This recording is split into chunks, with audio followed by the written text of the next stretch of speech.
बंदों गुरुपद कंज कृपा सिंधु नर रूप हरि महामोहतम पुंज जासु वचन रवि कर निकर श्रद्धेय महान भाव। ध्यान बिंदु उपनिषद सामवेद का इसमें यह पद आया है, स्वात्मनम पुरुषम पश्येतम मनः तत्र लयम गतम रत्नानि ज्योतिषनान नादम तु बिंदु महेश्वरम पदम या एवं वेद पुरुष स केवलम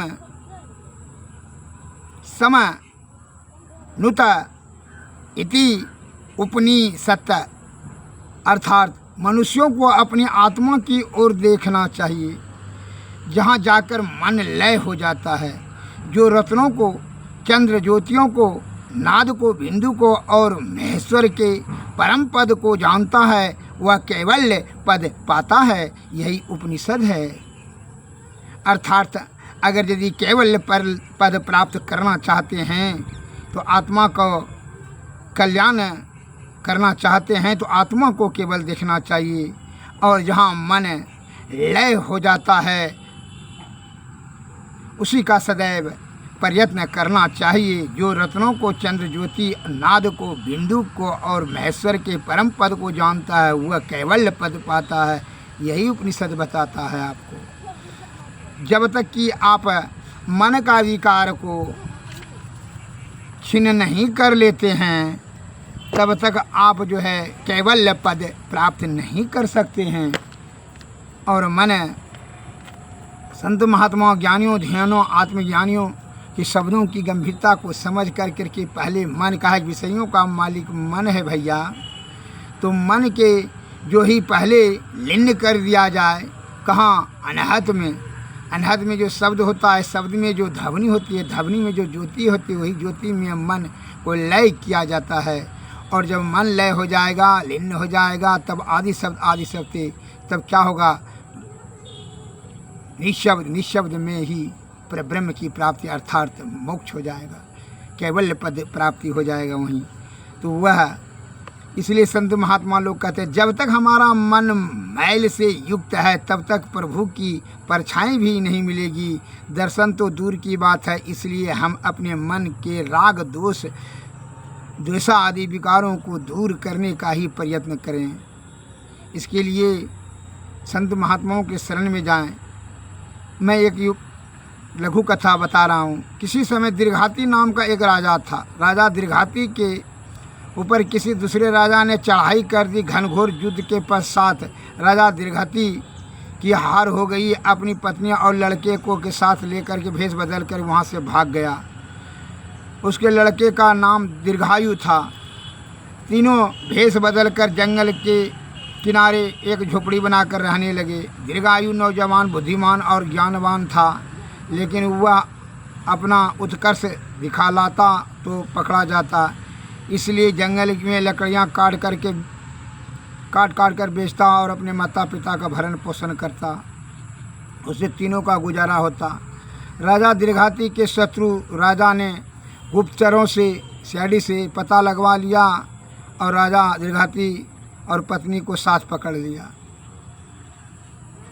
जब उस समय दीर्घायु लकड़ी बेचने गया था, इसलिए वह बच गया।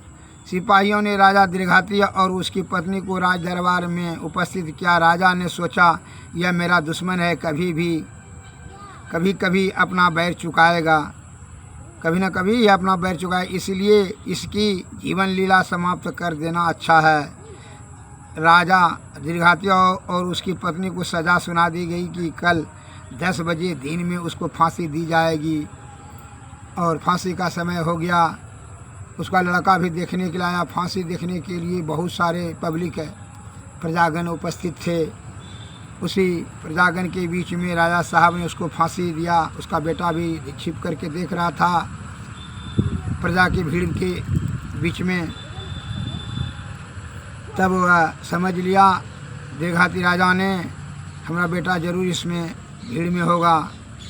जब फांसी पर लटकाने लगा तो दीर्घाती ने जोर से आवाज़ से कहा, बेटा दीर्घायु, यदि तुम कहीं हो तो सुनो, जल्दी मत करना, देर तक मत रखना, धैर्य को भैर से नहीं प्रेम से जीत सकते हो। 3 बार ऐसा कहा। इसके बाद राजा दीर्घायु को फांसी पर लटका दिया गया। दोनों जीव, राजा और रानी, दोनों फांसी पर लटका करके वो मर गए। फिर जो है रानी को फांसी दे दिया। बेचारा दीर्घायु क्या करे। अब उसका राजपाट, धन दौलत, माता पिता सब जो है सारा छिन गया। वह संगीत के कला में कुशल था। बीना लेकर घूम घूम कर गीत गाता और लोग उसे खिला पिला देता। तो इस प्रकार से वो अपना जीवन निर्वाह करने लगा।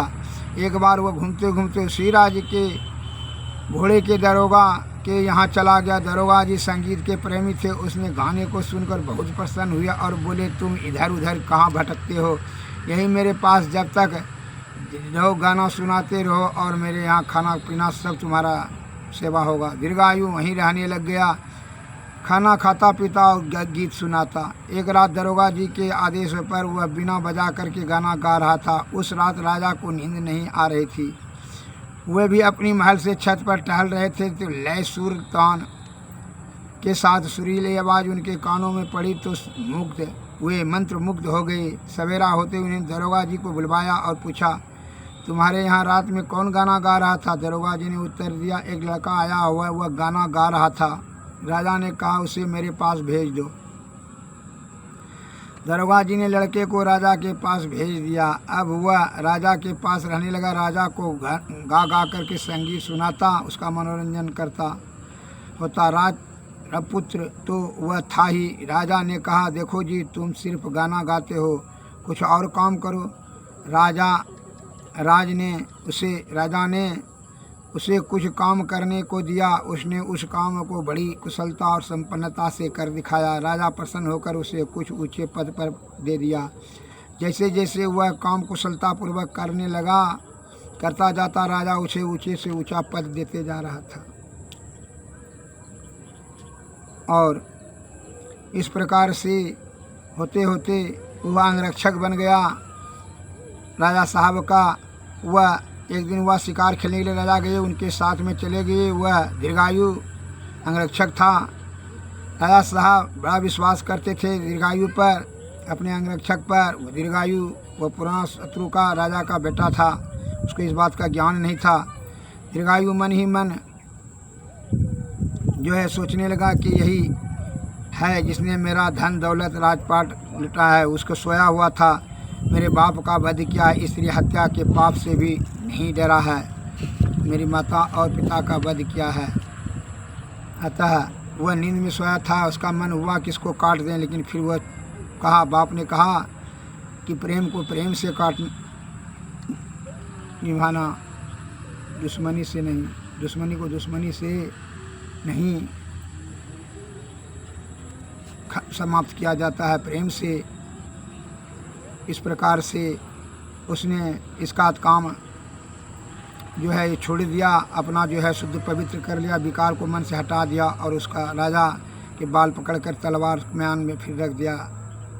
बाप के बात को मान लिया। एकाएक राजा का नींद टूटा, चौंक कर थर थर काँपने लगा। लड़के ने राजा को, आप गहरी नींद में सोए थे, इस तरह से भयभीत होकर आप क्यों कर रहे हैं? राजा ने उत्तर दिया, क्या बताऊं, मैंने स्वप्न देखा कि राजा दीर्घायु का पुत्र मेरा गला काट रहा है, इसी डर से मेरी नींद टूट गई, काँप रहा हूँ। लड़के ने कहा, दीर्घायु तो मैं ही हूँ। अब राजा और भी डर गया, सोचने लगा इसके सिवाय जंगल में और कोई नहीं है, जवान भी है और बलवान भी है, जान बचाने वाला नहीं है। वह हाथ जोड़कर गिड़गिड़ा कहने लगा, मेरा जीवन तुम्हारे हाथ में, मैंने अवश्य ही तुम्हारा बहुत बुरा किया है, मुझे क्षमा कर दो। दीर्घायु ने कहा, राजन, आप मेरे पिता तुल्य हैं, मैं तो आपको क्षमा कर दूंगा, लेकिन आप भी मुझे क्षमा करें। अभी तक तो आप नहीं जानते थे कि मैं आपका दुश्मन हूँ, पर अब तो जान गए। यहाँ घर से लौट आने पर लोगों को बताएंगे कि यह मेरा दुश्मन है, मुझे मरवा देंगे। राजा ने सत्य प्रतिज्ञा की कि ऐसा नहीं होगा। दीर्घायु ने क्षमा कर दिया। घर जाने पर राजा ने मन में होता है कि दीर्घायु राजपूत तो है ही, देखने में कितना सुंदर गुण ज्ञान संपन्न है, वह विद्वान भी है, मेरी पुत्री सियानी हो गई है, क्यों न इसी के साथ विवाह कर दिया जाए। राजा ने अपनी पुत्री के साथ उसका विवाह कर दिया और राज्य को भी उसी को दहेज में लौटा दिया। एक दिन राजा दीर्घायु ने पूछा, तुम्हारे पिता ने अंतिम समय में तुमसे क्या कहा था और उसका क्या अर्थ हुआ? उसने उत्तर दिया, राजन, मेरे पिताजी का उपदेश ने यही आपकी रक्षा की है। उन्होंने कहा था कि जल्दी नहीं करना, इसलिए मैंने तलवार को म्यान में रख दिया। कहा था देर तक मत रखना, अर्थात बैर को बैर से नहीं प्रेम से जीतना। मैंने बैर को भुला दिया और अपने बदला लेने का विचार त्याग दिया। अगर मैं पिताजी की आज्ञा का पालन नहीं करता तो आज तक दर दर भिखारी बनना रहता। उसकी आज्ञा सिरोधार्य कर लेने के कारण ही आपसे मित्रता हुई है। उस आपकी पुत्री से विवाह हुआ और खोया हुआ राज भी मुझे मिला। हम अपने हृदय में जब तक बैर का भाव दूर नहीं करेंगे तब तक मानस जप क्या करेंगे और मानस ध्यान क्या होगा? दृष्टि योग और निदान अनुसंधान तो सुदूर की बात है। हम अपने हृदय की पवित्रता करें तभी आगे बढ़ सकते हैं, अपना खोया हुआ राज परमात्म पद प्राप्त कर सकते हैं। अर्थात श्री सद्गुरु महाराज की जय।